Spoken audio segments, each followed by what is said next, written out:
Hello, hi guys! Magandang gabi sa inyo lahat.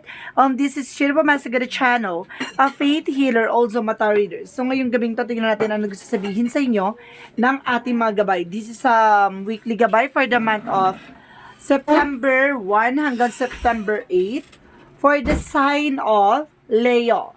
So Leo, welcome to my channel. Ano kaya ang messages, advices na spirit guides ang ating masasaga for today's video? Ano kaya kaganapan sa buhay mo ang ating mahagilip? So guys, this reading is a general reading lamang, hindi lahat makaka-resonate. Kunin lamang po ang makaka-relate sa inyo and comment down below kung kaninong energy ang ating nasagap. And of course, don't forget to like and subscribe my channel and hit notification bell for more videos update. Sa mga hindi pa po nakakapag-subscribe sa aking channel, please click nyo na po subscribe button dyan sa baba for all bell para updated kayo sa mga videos na i-upload natin every time in every moment. So guys, kumapit-kapit ka dahil ito na mensahe sa iyo ng ating mga gabay. So, umpisahan na natin. Leo, welcome to my channel. Ano kaya ang pinaka-mensahe sa iyo ng ating mga gabay for the first week ng September 1 hanggang September 8 for the sign of Leo? There's a 6 of Cups, no? Nagkaroon ng betrayal, deception dito. Kumbaga, nagkaroon ng cheating, lying. 6 of Cups and the 7 of Swords. Nagkaroon talaga ng betrayal dito with your partner. Talagang nagsinungaling niloko, no? Pinaglaruan. At there's the Hangman, no? Kumbaga, sinasabi dito na kailangan mo na mag-move on. You're feeling stuck. Or yan, sinasabi dito na may delays, no? Or something na sinasabi dito na kailangan mong baguhin yung perspective or yung mindset mo. Additional messages. Okay, there is the Magician. There's a manifestation. And of course, there's an 9 of Cups. There's a wish fulfillment. May katuparan sa mga pangarap mo dito at unti-unti na matutupad. What is additional messages? Okay, there's a 9 of Wands. There's a final push, no? May mga bagay na kailangan mong pag-isipan at may mga bagay na kailangan mo nang gawin. Kumbaga, unti-unti na matutupad ng mga pangarap mo at unti-unti na maisa sa katuparan. Kaya kumapit-kapit ka. What is the 6 of Cups? What is the 6 of Cups? Okay, there's a death card at 2 of Wands. There's a decision na kailangan mong gawin. Kailangan mo nang tapusin ang nakaraan. Death card represents a transformation. Ending and a new beginning. Parang tinapos na dito about sa ex mo or sa dati mong jowa or dati mong asawa. And of course, there is a Page of Cups. Listen to your intuition or gut feeling. No? Kumbaga meron or some of you baka niloloko na ng partner mo, hindi mo pa alam. Kumbaga there is a Page of Cups. Listen to your intuition, your gut feeling, your vibration mo. Nararamdaman mo na yan. There's a woman's instinct. And of course, there's an Empress card. There's a revert. Or there's an Empress card represent a third party. What is the Magician? Okay, there's a Wheel of Fortune. Magician and the Wheel of Fortune. There's a manifestation brings you a success. No, kumbaga, i-bless ka daw dito ni God at i-bless ka daw dito ng ating universe. And of course, sinasabi ng 9 of Cups, there's a 4 of Swords. Listen to your intuition, listen to your gut feelings. So, ibig sabihin, makinig ka sa gut feeling mo, makinig ka sa intuitions mo. No? Unti-unti mo matutupad yung mga pangarap mo. And there's a star card, there's a wish fulfillment. No? Sinasabi dito, there's a final push. And of course, sinasabi dito na mag-unti-unti na may isa sa katuparan mga pangarap mo. No? Star card is a hope, miracles coming in. What is the 6 of Cups, the Death card, and the 2 of Wands? Okay, there's the Sun card. Wow, nagkaroon ka ng clarity, nagkaroon ka ng kaliwanagan dito. Enlightenment and success coming your way is become a successful. What is the 7 of Swords, that Page of Cups? There's a 2 of Cups. There's a unified love. Kumbaga, itong tao na to, kumbaga, nagkaroon ka na ng gut feeling or niloko ka, pero may tao talagang darating para sa'yo. No? What is the Hangman? And of course, the Empress card. The Hangman reverse and the Empress card. There is a 5 of Wands. Okay, ito nga yun, di ba, competitor. May babae nga ditong competitor. Meron ka ditong kalaban or meron ditong humaharot sa asawa mo o meron ditong kalantare, no? Meron ditong Mayroon ditong third party involved. And of course, there's a Seven of Cups. There's a lot of opportunities coming in for you. Confusion. Okay. Kumbaga sinasabi dito na mukhang ginugulo kayo ditong tao na to. Na kumbaga sinasabi sa'yo dito na the Wheel of Fortune talaga nakatadhana talaga na malaman mo. The Magician, kumbaga may gumagawa sa'yo ng black magic involved. Sinasabi lang sa'yo dito ng kapalaran na what goes around comes around. Pero you need to protect your power and protect your energy. Protection mo yung grounds mo and of course your yourself, no? By physical and of course the spiritual. What is the Nine of Cups and the Four of Swords? There's a Queen of Cups. There's an healing. Magkakaroon ka na ng healing dito at maaaring matupad ang mga pangarap mo. What is the Nine of Wands and the Star card? Okay, there's a Four of Wands. There's a celebration. Kumbaga, after this long ride, no, mayroon ditong final po siya.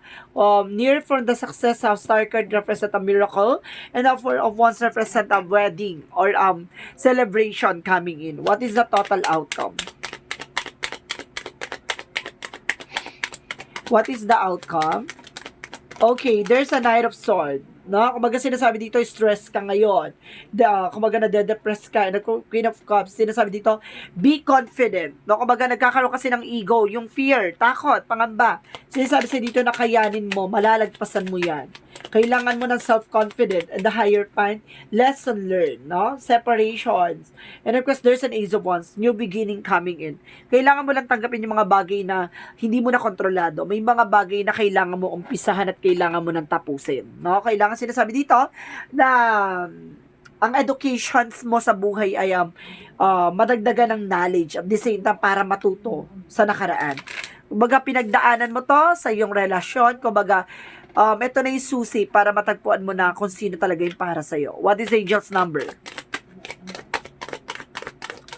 Ganun talaga, sa love life, una niyan mabibigo ka bago mo matagpuan yung taong para sa'yo. Meron naman natagpuan na kagad at it's a good part, no? Napaka-bless nila. And of course, sinasabi dito, there's a 9.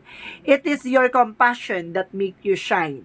You are devoted to helping the greater good and have strong talent for speaking up for others. Your soul is most satisfied when you are being of service. Ibig sabihin dito na para compassionate mo, tumulong talaga. No? Kumbaga, handa kang tumulong at handa kang magsakripisyo. No? Kumbaga, napaka-generous mong tao. So, what is the Love Oracle card? What is the Love Oracle card? There's a lightning. There's a sudden changes or transformation. May pagbabago, no? Kumbaga, bigla kang babaguhin dito ng eksena. Ng biglaan. Surprises. And there's a karmic relationship. Nung mahal mo pa pero kailangan mo mag-let go. No? And of course, sinasabi dito, let go and loving you. No? Yung kailangan mo magpaubaya kahit na mahal mo pa siya. Kailangan mo pakawalan kahit na hindi mo kaya mawala siya. Ganun talaga, no? May mga bagay o tao tayo sa buhay natin na kailangan natin lisanin o kailangan natin maalis. What is the energy? And walking away. Kailangan mo ng talikuran at kailangan mo na makaalis sa sitwasyon. And 7 chakra archangel Uriel about sa finances. Kumbaga, olats ka man sa love life, pero sasabihin sa'yo dito about sa finances, bibigyan ka na masaganang buhay. What is additional messages? There is an healer of the ages. Pagagalingin ka niya kahit anumang uri ng sugat ng kahapon. Kumapit ka lang daw sa kanya. Ha? So, what is additional messages? And there's an imagination. Now, use your imagination and your intuitions. And there's oh my God, sorry. There's a regret. No? Kumbaga sinasabi dito, alisin mo daw yung takot at pangamba mo. Yung pagsisisi. Yung wala ka, di ba dapat pagsisisihan sa mga nangyari sa nakaraan. No? Parang opportunity yan para magpasalamat ka pa na naalis ang manloloko sa buhay mo. Masakit man kasi mahal mo pa. Pero, ganun talaga. And of course, yung galing talaga ng energy, no? Tingnan mo, pasabog talaga. Time for healing, no? Kailangan mong pagalingin ang sugat ng kahapon. Kailangan mong humilom sa sakit ng nakaraan. And of course, what you need to release, kailangan mo na siyang pakawalan. Sad but it's true, no? Kailangan mo na siyang pakawalan. Kahit na, diba? Charis. Okay, what is additional messages? Sinasabi dito, your justice. Don't you worry. Kung makukuha mo yung hustisya, makukuha mo yung karma for you, yung good karma. Kasi matatagpuan mo yung taong para sa'yo. Time to decide. Kailangan mo na magdesisyon as soon as possible. Kailangan mo ng pakawalan at kailangan mo na maging malaya. Diba? So, what is, may chakra na ba? So, what is the chakra? Okay, release. Alam niyo, Tiha, alakas ng energy na kailangan mo ng pakawalan. Bakit puro pakawalan dito ang eksena? Sinasabi rin sa'yo dito, forgiveness, patawarin mo ang sarili mo at patawarin mo na siya sa mga bagay-bagay, no? Kasi kapag talagang pinanghawakan mo pa yun hanggang dulo, hindi ka makakaalis sa situation, no? Kumbaga yun magsisilbing blockages sa'yo. So, what is additional messages? There's a love, cultivation, no? Kumbaga love yan eh. Kumbaga handa kang magsakripisyo at handa kang bumitaw. Handa kang magparaya para sa taong mahal mo. Oy, totoo ba? So, what is Archangel Michael messages? What is Archangel Michael messages? At sinasabi dito with Archangel Michael, sense of humor. Ibig sabihin dito, sa dami mong pinagdadaanan, sa dami mong pagsubok na nararanasan, kumbaga, natututo ka pa rin maging masaya, no? Kumbaga, hindi mo pa rin kinuklose yung chapter sa buhay mo na lungkot-lungkotan talaga. Explore your options. Sinasabi sa'yo dito, i-explore mo pa yung sarili mo, even yung mga bagay na magpapasaya sa'yo, magpapagaang ng loob mo. What is the Jesus-loving quotes? Sinasabi dito ni Jesus na you are the light of the world. Ikaw ang magsisilbing liwanag o ilaw ng tahanan o ilaw ng mundo ng isang tao. Kumbaga, hayaan mong dumating yung tamang timing o yung tamang tao, no, na magsisilbing haligi naman ng buhay mo.